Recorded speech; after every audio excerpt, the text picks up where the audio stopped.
오늘을 살아가는 우리 사회에서는 외모와 포장지가 굉장히 중요합니다. 왜인가요? 사람은 굉장히 좋고 물건도 너무너무 좋은데 그 외모와 포장지가 예쁘거나 고급스럽지 않으면 사람들의 선택을 받지 못합니다. 또한 쓰임받기가 쉽지 않다라는 것입니다. 그래서 많은 부모님들이 자녀들의 학업뿐만 아니라 자녀들의 신체적인 성장 그리고 외모 때로는 드레스 코드까지 뒤에서 코치해주는 그런 세상입니다. 이것이 잘못되었다는 것이 아닙니다. 왜냐하면 하나님이 주신 나의 몸과 나의 삶을 잘 가꾸고 꾸미는 것도 또 다른 행복이기 때문에 그렇습니다. 굉장히 중요하지요. 하지만 주객이 전도되어서는 안 됩니다. 1차적으로는 나의 외적인 모습이 주가 되고 내 마음이 객이 되어서는 안 된다라는 것이지요. 2차적으로는 내 인생에 있어서 내가 주가 되고 하나님이 객이 되어서는 더더욱 안 된다라는 것입니다. 그러기 위해서는 우리는 항상 나의 마음을 살피고 그 마음을 바르고 건강하게 잘 가꾸고 관리를 해야 됩니다. 그런데 의외로 많은 사람들이 나의 마음을 가꾸고 관리하는 데는 굉장히 등한시한다라는 것이지요. 오늘 본문은 압살롬의 우월한 유전자를 소개하면서 시작합니다. 그냥 다른 사람들보다 조금 나은 정도가 아닙니다. 일반적인 이스라엘 사람들과는 비교 자체가 불가능한 탁월한 외모 유전자를 압살롬이 가지고 있었다라는 겁니다. 25절 말씀을 보면은 온 이스라엘 가운데 압살롬같이 아름다움으로 크게 칭찬받는 자가 없으니 그는 발바닥부터 정수리까지 흠이 없음이니라. 이 짧은 구절 안에 많은 내용이 포함되어 있습니다. 온 이스라엘이 압살롬을 칭찬한다고 합니다. 그런데 무엇을 칭찬하고 있나요? 압살롬의 외모에 대해서 칭찬을 합니다. 단순히 압살롬은 좀 멋있는 것 같아, 그 정도가 아닙니다. 이스라엘의 모든 사람들이 압살롬이 지나가면 어떻게 되죠? 와, 대박. 모자랍니다. 압살롬이 지나갈 때 온 이스라엘 사람들이 입을 모아서 어떻게 칭찬해요? 크게 칭찬한다는 겁니다. 연예인들이 지나갈 때 우리 청소년들이 미친 듯이 열광하듯 그렇게 압살롬을 추앙했다라는 것이지요. 자, 얼마나 아름다웠길래 이렇게 압살롬을 칭찬했을까요? 오늘 본문을 보면 어디서부터 어디까지? 발바닥부터 정수리까지 뭐 할 데가 없다고요? 흠잡을 데가 없다고 합니다. 아니 도대체 어느 정도 외모면 발바닥부터 정수리까지, 누가 발바닥 보나요? 누가 정수리 보나요? 근데 발바닥부터 정수리까지 흠잡을 데가 없도록 그리 아름다웠다라는 겁니다. 그리고 이어서 압살롬에 대해서 굉장히 특이한 광경을 소개합니다. 26절 말씀 보면은 그의 머리털이 무거움으로 연말마다 깎았으며 그의 머리털을 깎을 때에 그것을 달아본즉 그의 머리털이 왕의 저울로 200세겔이었더라. 갑자기 왜 머리털인가요? 탈모가 아니어서? 머리털은 그 당시에 아름다움과 힘의 상징이었습니다. 따라서 풍성한 머리털은 압살롬의 그 아름다움과 신비로움을 뒷받침해 주는 것이지요. 더 나아가서는 이 풍성한 이 머리털은 압살롬의 미래 권력에 대한 암시이기도 합니다. 다시 돌아와서 이스라엘 사람들은 우상 숭배 관습을 따르지 않기 위해서 머리를 길게 기르지 않았습니다. 그리고 특별한 이유가 아닌 이상은 머리를 밀지도 않았습니다. 항상 적정한 그 길이를 유지했던 것이죠. 그런데 오늘 소개되는 압살롬의 머리털은 굉장히 풍성하고 너무 빨리 자라는 겁니다. 거의 기네스북에 오를 수준입니다. 압살롬이 오늘 머리를 깎는데 머리를 왜 깎나요? 예, 무거워서 머리를 깎습니다. 우리는 좀 더 예뻐 보이기 위해서 미장원 가는데 압살롬은 왜 가는 거예요? 무거워서 가는 겁니다. 왕의 저울로 200세겔이라고 했는데 이 무게가 어느 정도냐면 약 2.3kg 정도입니다. 일반 사람들이 1년 동안 머리를 길렀을 때 약 500g 정도의 무게가 나간다고 합니다. 어마어마한 양이지요. 압살롬은 단순하게 좀 무식하게 말해서 평균적인 4명의 사람의 머리털을 붙이고 다니는 겁니다. 그리고 평균적인 사람들보다 4배 빨리 머리가 자라는 겁니다. 엄청나지요. 그만큼 압살롬의 아름다움과 신비로움과 능력이 더해지는 겁니다. 게다가 연이어서 압살롬의 자녀들에 대해서도 소개하는데 앞에 세 아들이 나오지만 이 세 아들은 일찍 죽었을 것으로 추정을 합니다. 하지만 하나 남은 딸 다말이 있습니다. 그런데 이 다말이 어때요? 예, 예뻐요. 너무너무너무 아름답습니다. 이게 무슨 말인가요? 압살롬의 아름다움은 어쩌다가가 아니라 태생이 원래 아름답다라는 것을 부각시키는 것입니다. 자, 그런데 이렇게까지 압살롬의 아름다움을 소개하는 이유가 무엇일까요? 바로 이어지는 말씀들을 돋보이게 하기 위해서 그런 겁니다. 즉 타의 추종을 불허하는 이런 압살롬의 외모에 비해서 압살롬의 속사람, 압살롬의 마음의 상태는 어떠냐라는 것입니다. 오늘 28절 말씀을 보면은 압살롬이 이태 동안 예루살렘에 있으되 왕의 얼굴을 보지 못하였으므로 라고 합니다. 어떤 일이 있었죠? 우리 지난번에 함께 말씀을 나눴듯이 압살롬은 아버지 다윗 왕의 부름을 받고 예루살렘으로 귀환을 했습니다. 예루살렘으로 돌아오기는 했지만 아버지가 만나주지를 않습니다. 게다가 정황상 이 압살롬은 자기 집에 갇혀서 살아가고 있습니다. 즉 가택연금 상태인 것이죠. 그런데 몇 년 동안 집에 갇혀 살았나요? 2년 동안 집에 갇혀 살았습니다. 아무튼 압살롬은 뭘 준비하면 기본이 몇 년이죠? 2년입니다. 다음 장에 넘어가서 반란 준비는 몇 년 하나요? 4년을 준비합니다. 이걸 보면 압살롬은 굉장히 치밀한 사람이고 또한 인내력이 대단한 사람임을 우리가 알 수 있습니다. 하지만 중요한 것은 지금 우리가 압살롬의 마음에 대해서 알아보려고 하는 것이죠. 자, 압살롬은 어떤 마음을 가지고 살아갔을까요? 형 암논을 죽이기 위해서 얼마나 칼을 갈았죠? 3년이 안 되는 2년 넘어서까지 칼을 갈았습니다. 자, 형을 죽이기 위해서 칼을 갈며 살아갈 때 압살롬의 마음은 뭘로 채워질까요? 또 그슬로 도망가서 몇 년 살았죠? 3년을 살았습니다. 자기 집에, 자기 고향에, 자기 가정에게 돌아가지도 못하고 이스라엘 밖에서 3년을 살아가는 동안 압살롬의 마음은 무엇으로 가득 채워졌을까요? 복수심. 본문으로 돌아와서 아버지의 부름을 받고 예루살렘으로 돌아왔습니다. 그런데 2년 동안 집안에 머물기만 합니다. 이 2년의 시간 동안 또 압살롬의 마음은 무엇으로 채워졌을까요? 섭섭함. 내가 만약 압살롬으로서 2년 동안 집에 갇혀서 아버지 얼굴도 못 보고 무시당하면서 그렇게 살아간다면 나는 어땠을 것 같습니까? 원망. 예. 우리 장로님이 쌓인 게 많으실 것 같습니다. 혹시 자기 죄를 돌아보면서 자기 마음을, 자기 몸가짐을 바르게 다잡지는 않았을까요?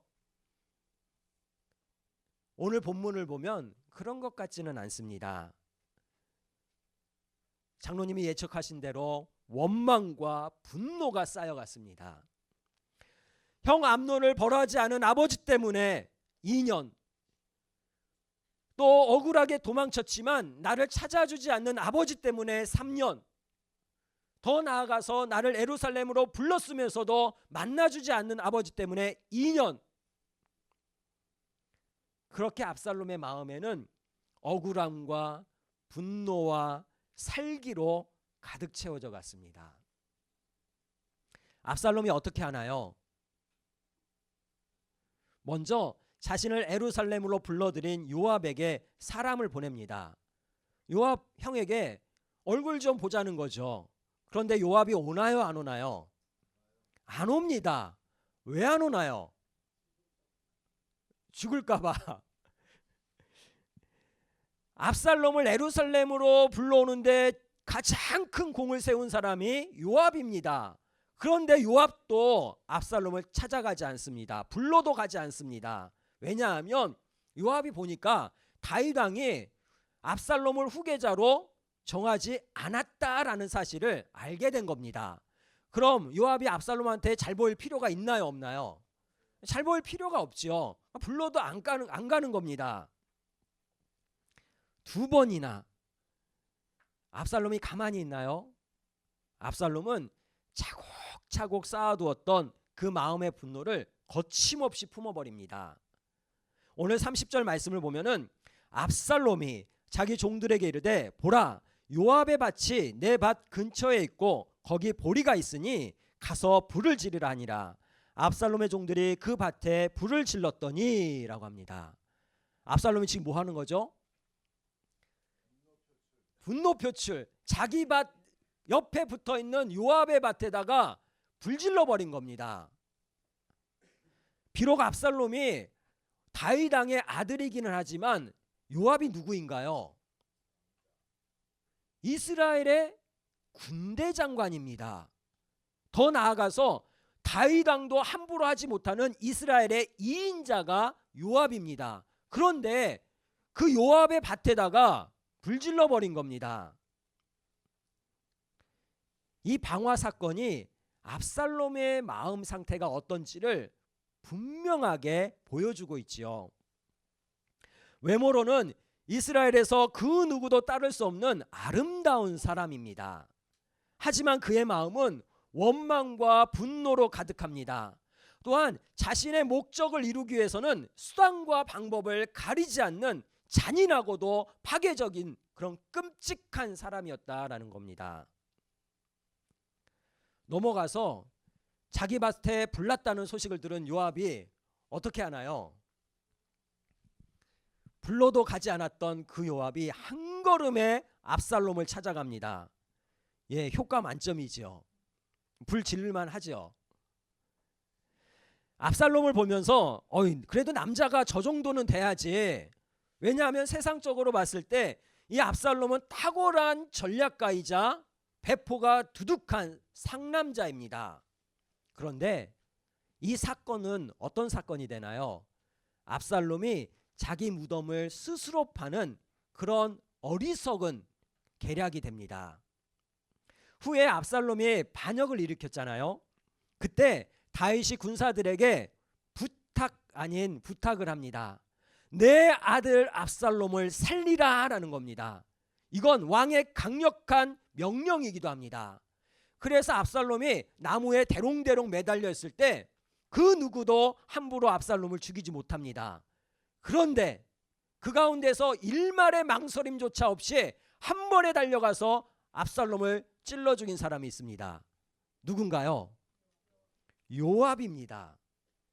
왜죠? 복수. 예, 복수한 거죠. 또 하나, 요압은 압살롬이라는 사람이 어떤 사람인지 당해봐서 알기 때문에 그렇습니다. 본문으로 와서 요압이 압살롬에게 찾아가자 압살롬이 따집니다. 요압이 더 성질 내야 되는데 압살롬이 더 성질을 내는 것이죠. 32절 말씀 보면은 압살롬이 요압에게 대답하되 내가 일찍이 사람을 너에게 보내 너를 이리로 오라고 청한 것은 내가 너를 왕께 보내 아뢰기를 어찌하여 내가 구술에서 돌아오게 되었나이까. 이때까지 거기 있는 것이 내게 나았으리다 하려 함이로다. 이제는 네가 나로 하여금 왕의 얼굴을 볼 수 있게 하라. 내가 만일 죄가 있으면 왕이 나를 죽이시는 것이 옳으니라 하는지라. 지금 압살롬이 뭐라고 말하는 건가요? 정리하면 첫째, 내가 사람을 보냈는데 요압 네가 오지 않았다. 그래서 내가 불지른 거다. 둘째, 우리 아버지도 문제이지만 네가 나를 예루살렘으로 불러오는데 지대한 공을 세웠으니까 책임져야 될 것 아니냐. 이렇게 요압을 압박해 갑니다. 그런데 여기 끝자락에 중요한 말이 있습니다. 무슨 말인가요? 내가 만일 죄가 있으면 왕이 나를 죽이는 것이 옳으니라 라고 말합니다. 자, 이 말은 압살롬이 자기 자신에게 죄가 있다고 생각하는 걸까요? 없다고 생각하는 걸까요? 예, 나는 죄가 없다라고 생각하는 겁니다. 반복하지만 자신이 2년 넘게 칼을 갈아서 암논을 죽인 것은 이건 정당한 조치였습니다. 따라서 죄도 없는데 3년 동안 도망가서 산 것은 너무나도 억울한 거죠. 아니 좀 시간 지나면 몇 개월 지나면 불러들였어야지 3년씩이나 모르는 척하고 그게 말이 되냐는 겁니다. 게다가 예루살렘으로 불러왔으면 깨끗하게 다 나의 위치를 회복해줘야지 가택연금 시켜놓고 만나주지도 않고 이거 어떻게 하냐는 거죠. 압살롬은 회개가 아니라 억울함과 분노로 지금 미칠 지경입니다. 모든 게 다 억울하고 모든 게 다 누구 탓인가요? 아버지 탓입니다.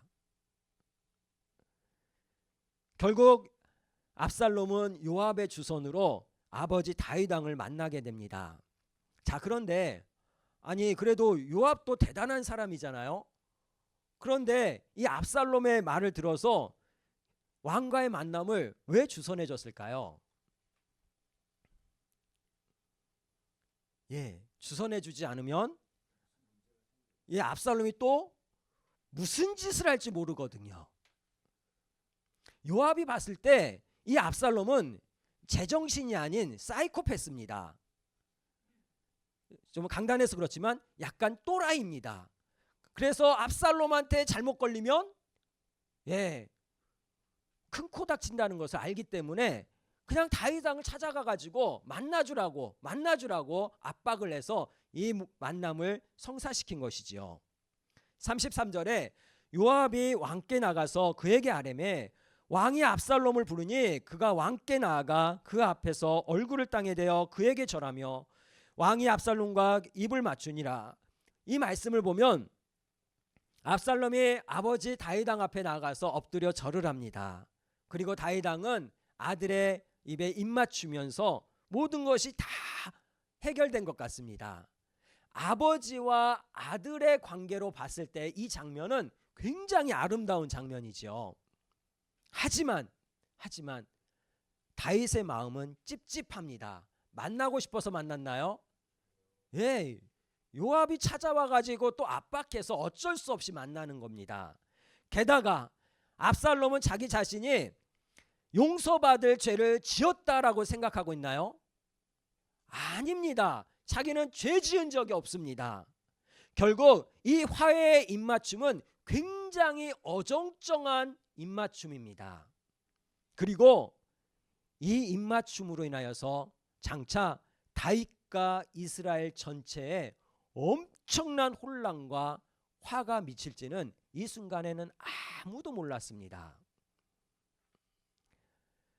우리는 살아가면서 수많은 가면을 쓰고 살아갑니다. 가면이 나쁘다는 얘기가 아닙니다. 왜냐하면 우리는 각자의 위치와 역할에 따라서 그에 맞는 격식과 태도를 취해야 됩니다. 그렇게 해야지 공동체가 건강하게 유지되는 것이지요. 중요한 것은 나의 태도와 나의 격식은 나의 마음이 바르고 건강할 때 빛을 발하는 것입니다. 즉 내가 취하는 태도와 격식이 나의 죄악과 탐욕을 이루기 위한 수단이 되어서는 안 된다라는 겁니다. 더 나아가서 나의 죄악과 탐욕을 가르기 위한 위장막이 되어서도 안 된다라는 것입니다. 이는 나뿐만 아니라 내 주변에 있는 사람들까지 끔찍하게 만들 수밖에 없기 때문이지요. 마태복음 23장을 보면은 예수님께서 서기관과 바리새인들을 주저하지 않고 아낌없이 저주하시는 장면이 나옵니다. 보면은 유대인들은 기도를 할 때 율법을 기록해서 조그만한 상자에 집어넣습니다. 그리고 기도할 때 그 상자를 여기 이마에 줄로 매달거나 이 팔에다가 둘둘둘 줄을 감아서 그 율법 말씀 상자를 팔에다가 매답니다. 그런데 이 서기관과 바리새인들은 이 율법 상자를 작게 만들까요? 크게 만들까요? 크게 만듭니다. 그래서 큰 걸 여기다 딱 붙이고 팔에다가 딱 이게 매달고 기도를 합니다. 또 이스라엘 사람들은 자신들이 유대인이라는 것을 나타내기 위해서 옷 끝자락에다가 긴 줄 같은 거를 이렇게 매답니다. 옷줄을 매답니다. 그런데 서기관과 바리새인들은 이 옷줄을 길게 매달까요? 짧게 매달까요? 길게 매답니다. 왜요? 짧으면은 잘 안 보이니까 길게 매다는 거죠. 기도할 때, 생활할 때 편리할까요? 불편할까요?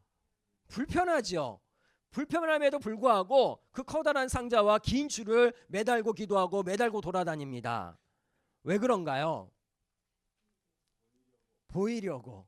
마태복음 23장 5절 상반절 보면은 그들의 모든 행위를 모든 사람에게 보이고자 하나니라고 합니다. 자신들이 누구인지, 자신들이 얼마나 신실하고 얼마나 경건한 사람인지 모든 사람들에게 확실하게 보여주기 위해서 그리했다라는 겁니다. 그런데 목적이 있을 것 아닙니까? 그렇게 보여줘야만 하는 목적이 있습니다. 무슨 목적일까요? 마태복음 23장 보면 서기관과 바리새인들이 모세의 자리에 앉기 위해서라고 합니다. 자신들이 모세의 자리에 앉아서 율법으로 그 이스라엘 백성들을 조종하고 착취하기 위해서 그리했다라는 겁니다. 예수님은 이런 서기관과 바리새인들을 용납할 수가 없습니다. 그래서 이들을 빗대어서 너희들 물 마시면서 하루살이를 걸러내면서 물 마실 때 그 안에 낙타가 빠져 있으면 어떡하죠? 꿀꺽 삼켜버리는 그런 맹인들과 같은 그런 존재들이라고 저주하십니다. 또 겉은 너무너무 잘 치장하고 화려한 것 같지만 속은 죽은 시체가 썩어가는 무덤과 같다라고 비난하고 저주하십니다. 그리고 후반부로 넘어가면 노골적으로 너희들은 뱀들이고 독사 새끼들이다라고 아낌없이 책망하고 저주하십니다. 자신들의 교만과 탐욕을 위해서 취하는 격식과 태도는 스스로를 괴물로 만듭니다. 반면 성경을 보면은 나름대로 바울도 여러 가지 상황에 따라서 격식과 태도를 취합니다. 이방인들에게는 이방인들처럼, 유대인들에게는 굉장히 정통 유대인의 격식과 태도를 취해 줍니다. 그래서 식탁에 우상 제물이 나오면 바울이 먹나요, 안 먹나요? 맛있게 먹습니다. 맛있게 먹습니다. 그런데 혹 옆에 믿음이 약한 사람이 바울 당신 우상 제물을 먹으면 됩니까? 라고 비난을 하면 바울은 어떻게 한다고요? 평생 나 고기 안 먹을 수도 있어 라고 합니다. 앞서 서기관과 바리새인들과 어떤 차이점인가요? 바로 그 마음에 무엇이 들어있느냐의 차이입니다. 서기관과 바리새인들은 교만과 탐욕으로 그 마음이 가득했습니다. 그래서 수단과 방법을 가리지 않고 누군가의 위에 올라가서 군림하려고 했던 것이죠. 하지만 바울의 마음속에는 예수 그리스도가, 그리고 주님의 십자가가 가득했습니다. 그래서 주님의 종으로 낮아지고 또 낮아져서 죽어가는 사람들을 살리려고 했던 것이죠. 다음 장에서 함께 말씀을 나누겠지만 결국 압살롬의 마음 가운데 가득했던 것이 무엇일까요? 다른 게 아닙니다. 왕이 되고 싶은 흑심, 그 욕망으로 가득 차 있었던 것입니다. 이스라엘의 1인자가 되어서 모든 사람들을 위해서 군림하면서 자기 마음대로 하고 싶은 그 욕망, 그게 압살롬의 마음에 항상 있었고 가득했다라는 겁니다. 아무리 흠잡을 데 없는 아름다운 외모를 가졌다 할지라도 그의 마음은 그야말로 썩은 시궁창과 같았습니다. 그리고 압살롬의 삶은 그렇게 시궁창처럼 변해갑니다. 자, 외모가 아름다우면 좋지요. 하지만 마음이 아름답지 않으면 그 외모는 거짓 포장지에 불과합니다. 그러므로 뭐가 아름다워져야 되죠? 마음이 아름다워져야 됩니다. 그럼 어떤 사람이 마음이 아름다운 사람일까요? 첫째는 예수가 믿어지는 마음을 가진 사람입니다. 예수가 믿어지면 믿어질수록 그 마음에는 하나님의 사랑이 커져갈 수밖에 없습니다. 둘째는 예수님을 닮아가는 사람이 아름다운 마음의 사람입니다. 늘 반복하지만 빌립보서 2장 5절 말씀에 너희 안에 이 마음을 품으라. 어떤 마음이죠? 곧 그리스도 예수의 마음이니. 주님의 마음은 다른 마음이 아닙니다. 한없이 낮아지는 마음입니다. 그리고 죽기까지 하나님 말씀에 복종하는 마음이지요. 하나님을 신뢰함으로 섬기는 자리로, 낮아지는 자리로 내려가면 내려갈수록 우리의 마음은 깨끗해지고 우리의 마음이 아름다워진다라는 겁니다. 그렇게 우리의 마음이 아름다워지는 우리 모두가 되기를 소망합니다. 더 나아가서 섬기고 낮아지는 마음으로 우리의 삶과 우리의 가정과 우리의 공동체가 하나님의 평강, 하나님의 자유로 가득해지기를 주님의 이름으로 축복합니다.